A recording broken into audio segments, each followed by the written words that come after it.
अलवर शाम को एक दुखद खबर आती है। अलवर से मुख्यालय से एक लोक परिवहन की बस थी जो रामपुरा रैणी के लिए जा रही थी। लोक परिवहन की बस खचाखच भरी बताई जा रही है। तो अलवर से जैसे ही बस आगे निकलती है तो महुआ टोल पड़ता है। उससे पहले एक गांव है दादर। उस दादर गांव के समीप मालाखेड़ा की तरफ से एक 4 व्हीलर कार आ रही थी।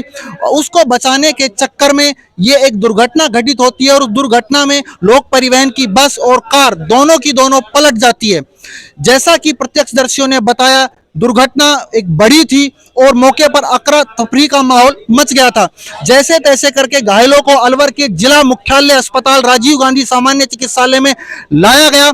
अभी प्रारंभिक जो सूचनाएं हमें प्राप्त हो रही हैं, उस सूचना के अनुसार 2 कैंडिडेटों की यहां पर मृत्यु हो चुकी है और लगभग 1 दर्जन के आसपास जो घायल बताए जा रहे हैं। लेकिन यहां पर एक देखने की विषय बात यह भी है कि आज जैसे ये घटना घटित होती है, बड़ी मुश्किल से कुछ लोगों को बचाया गया। लेकिन दूसरी तरफ आज अलवर इसी हॉस्पिटल में, जैसा कि मैं अब आपको दिखा पा रहा हूं कि सामने की तरफ जो वार्ड बॉय है वो अपनी कुछ मांगों को लेकर सुबह से ही धरने पर बैठे हैं।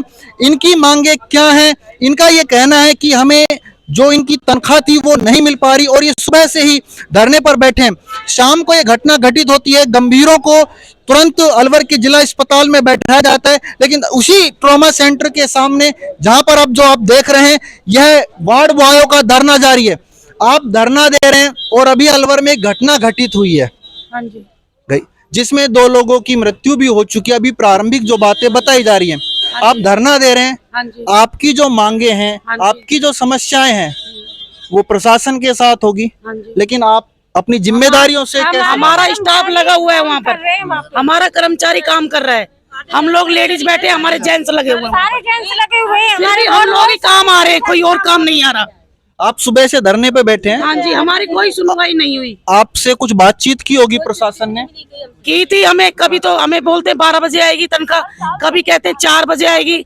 अब हमारे देख लो 6 बजने पे आ गया, अभी तक कोई तनख्वाह नहीं आई। नहीं, क्या आपको नहीं लगता कि इस समय आपकी जो नैतिक जिम्मेदारी बनती है, घायलों को पहले बचाया जाए? तनख्वाह तो शायद आपकी मिलेगी, उसको तो कोई रोक नहीं सकता। सर हमारे भी तो बच्चे हैं और वहाँ पर तो हमारे वर्कर लगे हुए हैं ना काम करने के लिए। सारे वार्ड बॉय सारे सब वहाँ काम कर रहे हैं, देख रहे हैं। सारे लगे हुए हैं हमारे। ऐसा नहीं, अब आपको क्या लगता है कि आपकी मांग कब तक पूरी होगी?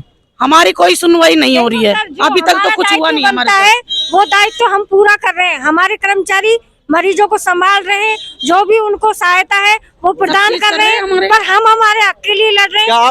क्या आपका हक, आपको लगता है कि जब अगर आप उनकी मदद करेंगे तो क्या आपका हक खत्म हो सकता है क्या? नहीं, उनका तो हमारा फर्ज बनता है। देखो, मेडिकल लाइन पहले ये कहती है कि आप एसआई की सहायता करो, तो हम जो भी लेकिन आप तो धरना दे रहे हैं। तो सर हम कर रहे हैं, तो हमारे साथ ही तो कर रहे हैं ना।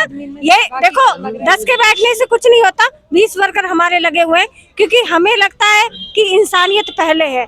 तो इंसानियत को ना छोड़ते हुए हम हमारा फर्ज पूरा कर रहे हैं और हम हमारे पेट के लिए जो भी है वो बन कर रहे हैं। हम प्रशासन। खैर, अलवर में एक तरफ वार्ड बॉय का धरना चल रहा है, उसी के सामने ट्रॉमा सेंटर है जहां पर घायलों का इलाज चल रहा है। अब यह तो आने वाला समय बताएगा कि सरकार और प्रशासन जो इनकी जो समस्याएं हैं, इनकी जो मांगे हैं, कब तक पूरी होती है। लेकिन दूसरी तरफ अलवर का जो जिला प्रशासन है, जो मेडिकल स्टाफ है, वो घायलों का त्वरित इलाज करने की कोशिश कर रहा है। संदीप यादव, वॉइस ऑफ प्रतिज्ञा, अलवर।